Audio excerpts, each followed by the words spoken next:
प्रिय विद्यार्थियों, स्नातकोत्तर उत्तरार्ध के चतुर्थ प्रश्न पत्र में व्याकरण भाग में निर्धारित स्त्री प्रत्यय प्रकरण का अध्ययन हमारे द्वारा पूर्व व्याख्यानों में प्रारंभ किया गया था। आज उसी क्रम में आगे बढ़ते हुए हम स्त्री प्रत्यय प्रकरण के अंतर्गत बहुवादिभ्यश्च सूत्र से अपना व्याख्यान प्रारंभ करेंगे। देखिए, सूत्र है आपका बहुवादिभ्यश्च, तोड़ेंगे तो बहुवादिभ्य च। बहुवादिगण में पठित बहु आदि शब्दों से परे स्त्रीलिंग की विवक्षा में विकल्प से गीश प्रत्यय होता है। बहुआदिगण में जो पठित हैं बहुआदि शब्द, उनसे परे स्त्रीलिंग की विवक्षा में विकल्प से गीश प्रत्यय होता है।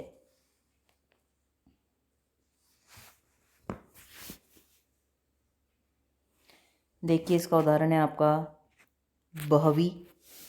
बहु शब्द है आपका, गीश प्रत्यय लाए आप सामने सूत्र लिखिए। बहुवादिभ्यश्च सूत्र से बहुवादिगण में पठित बहु शब्द से परे स्त्रीलिंग की विवक्षा में विकल्प से गीश प्रत्यय होगा। गीश में से ई शेष रहा, अनुबंध लोप, या फिर सूत्र लिखना चाहें तो आप लशक्व तद्धिते सूत्र से प्रत्यय के आदि में स्थित गकार की संज्ञा होगी। हलंत्यम सूत्र से अंतिम शकार की संज्ञा होगी और तस्य लोपः सूत्र से दोनों का ही लोप हो जाएगा। तो ई शेष रहा आपका। अब ई सामने विद्यमान है तो ऊ के स्थान पर आप यण आदेश व कर दीजिए, व अलंत। सामने सूत्र हमने पढ़ा था पूर्व व्याख्यान में भी। इको यणची क्या कहता है, इकह, इक के स्थान पर यण यण आदेश, क्रमशः यण आदेश होते हैं। अची अच यानी स्वर यदि सामने विद्यमान है तो इको यणची सूत्र से ईकार अर्थात अच परे होने के कारण उकार अर्थात इक के स्थान पर क्रमशः वकार ब्रैकेट में यण आदेश होगा। अब मिला दीजिए अगली पंक्ति में, ब हलंत है तो हलंत ही रहेगा, व में ई मिल गया, बहवी। पुनः ऐसा कैसा लिखकर स्त्रीलिंग प्रथमा एकवचन में यह रूप सिद्ध होता है।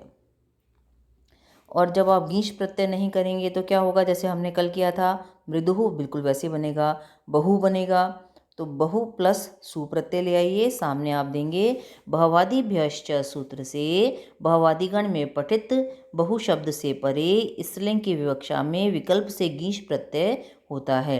अतः यहाँ विकल्प से गीश प्रत्यय न करने पर स्त्रीलिंग प्रथमा एकवचन में सु प्रत्यय प्राप्त होगा और रूप बनेगा आपका बहु। अब अगला उदाहरण देखिए, अगला सूत्र देखिए आपका, ये महत्वपूर्ण सूत्र है। पुम योगाद आख्यायाम क्या कहते हैं, यदि पुरुषवाचक प्रातिपदिक पुरुष संबंध के कारण, पुम योगात यानी पुरुष संबंध के कारण स्त्रीलिंग में प्रवृत्त हो रहा हो तो उससे परे भी गीश प्रत्यय होता है। यदि पुरुषवाचक प्रातिपदिक जो पुरुष अर्थ का बोध कराता है पुरुष संबंध के कारण उससे संबंधित स्त्री के लिए प्रयुक्त हो रहा है, स्त्रीलिंग में प्रवृत्त हो रहा है, तो उससे परे आप गीश प्रत्यय ले आएंगे। उदाहरण है आपका गोपी। गोपी यानी गोप की स्त्री, तो गोपी आपने बनाया गोप प्लस गीश प्रत्यय, सामने दे दिया आपने पुम योगाद आख्यायाम सूत्र से पुरुषवाचक प्रातिपदिक गोप के पुरुष संबंध के कारण स्त्रीलिंग में प्रवृत्त होने से उससे परे गीश प्रत्यय प्राप्त हुआ। भाई यहाँ गोपी जो कह रहे हैं वो है गोप की स्त्री। ये नहीं कि भाई गो को गायों का पालन करने वाली स्त्री है इसलिए वो गोपी कहला रही है, नहीं, गोप की स्त्री। और जब गायों का पालन करने वाली स्त्री होगी तो वो कहलाएगी गोपालिका। क्लियर है ना। तो अब बनाइए, गीश प्रत्यय हो गया, गीश में से ई शेष रखिए। लशक व तद्धिते सूत्र से प्रत्यय के आदि में स्थित गकार की संज्ञा, हलंत्यम सूत्र से अंतिम शकार की संज्ञा और तस्य लोप से आपने दोनों का ही लोप कर दिया तो ई बच गया। अब गोप के अंत में अ है, सामने स्वर ई है, दोनों को मिलाना है आपको, तो गोप के अ का लोप कर दीजिए जैसे हम करते हैं तद्धित प्रकरण में भी।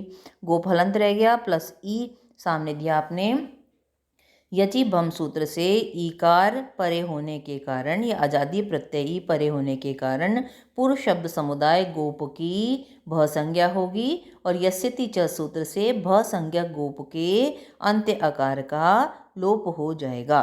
तो गोप हलंत रह गया प्लस ई मिला दिया तो गोपी स्त्रीलिंग प्रथमा एकवचन में यह रूप सिद्ध होता है। क्लियर है। अब अगले वार्तिक पर आइए, इस पर ही बना है जो क्या कहते हैं पालकांतात न, पालक अंतात न, पालक अंत वाले जिसके अंत में पालक शब्द आ रहा हो ऐसे पुरुषवाचक प्रातिपदिक से परे पुम योग में गीश प्रत्यय नहीं न यानी नहीं होता है। पालक अंत वाले पुरुषवाचक प्रातिपदिक से परे पुम योग में गीश प्रत्यय नहीं होता है। ठीक है। अब इसका सहायक सूत्र है एक आपका जो हमने प्रथम सूत्र के उदाहरणों में भी पढ़ा था, प्रत्यय स्थात कात पूर्वस्यात् इदाप्य सुपः इत आप आपी असुपः। देखिए यदि आप प्रत्यय सुप से परे न हो तो आप परे होने पर यानी आ परे होने पर प्रत्यय के ककार से पूर्ववर्ती प्रत्यय स्थात प्रत्यय में स्थित कात पूर्वस्यात् ककार से पूर्ववर्ती अकार के स्थान पर इकार आदेश होता है। जैसे मूषक से हमने मूषिका बनाया था वहाँ।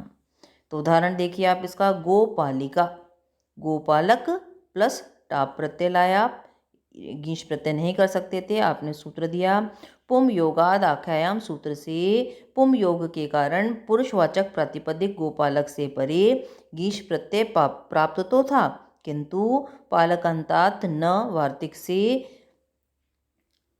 अंत में पालक शब्द होने के कारण यह गीश प्रत्यय नहीं होगा। अतः अजाध्यतष्टाप सूत्र से अकारांत प्रातिपदिक गोपालक से परे स्त्रीलिंग की विवक्षा में टाप प्रत्यय होगा। टाप में से क्या शेष रहा आपका आ। चुटु सूत्र से प्रत्यय के आदि में स्थित टकार की इत संज्ञा होगी। हलंत्यम सूत्र से अंतिम पकार की इत संज्ञा होगी और तस्य लोपः सूत्र से दोनों का ही आप लोप कर देंगे। क्लियर है। आ बच गया आपका। अब गोपालक के अंत में अ है, सामने सवर्ण आ है, तो आप क्या करेंगे दोनों को मिलाएंगे। लेकिन उससे पहले हम एक काम और करते हैं, गोपालक में जो ककार से पूर्ववर्ती अकार है यानी ल में विद्यमान अ है, इसके स्थान पर हम ह्रस्व इकार आदेश करेंगे। सूत्र हमने पढ़ा था, प्रत्यय स्थात कात पूर्वस्यात् इत आपी असुपः। तो आप देखिए इस सूत्र से आप प्रत्यय परे होने के कारण प्रत्यय के ककार से पूर्ववर्ती क से पूर्ववर्ती अ जो है अकार के स्थान पर इकार आदेश होगा।